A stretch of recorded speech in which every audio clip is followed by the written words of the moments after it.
તમામ અધિકારીઓ શ્રી,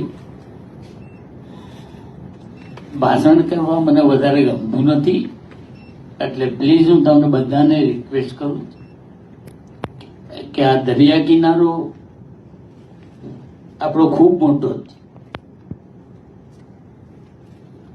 હું આ વિસ્તારમાં બહુ જ રખડ્યો જ, ફણ્યો જ અને સમજ્યો જ.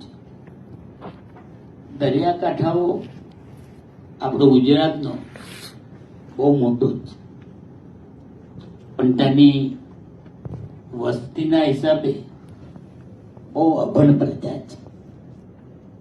હું પોતે કાસ્ટમાંથી રહું જ, હું કોળી સમાજનો છું.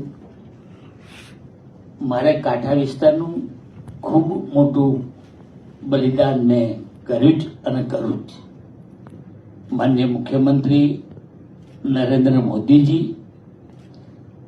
જેમણે આ વિચાર કર્યો એને હું ખૂબ ખૂબ અભિનંદન આપું છું. એમણે અહીંયા જેટલા બેઠા બધા ગુજરાતી ના હોય, એટલે મારી પર્સનલ રિક્વેસ્ટ છે કે તમે બધા અહીંયાના દરિયાકાંઠાને સમજો, વિચારો.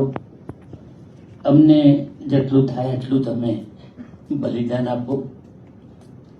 તમે બધા એજ્યુકેટેડ છો, સમજો, પણ મારી અભણ પ્રજા એટલે એને હું સમજુ જ. તમે બી સમજો.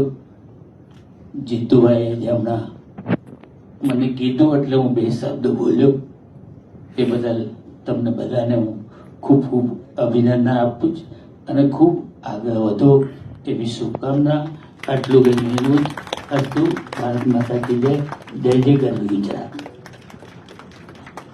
સાહેબ શ્રી, આપના પ્રેરણાદાયી સંબોધન માટે આપનો ખૂબ ખૂબ આભાર.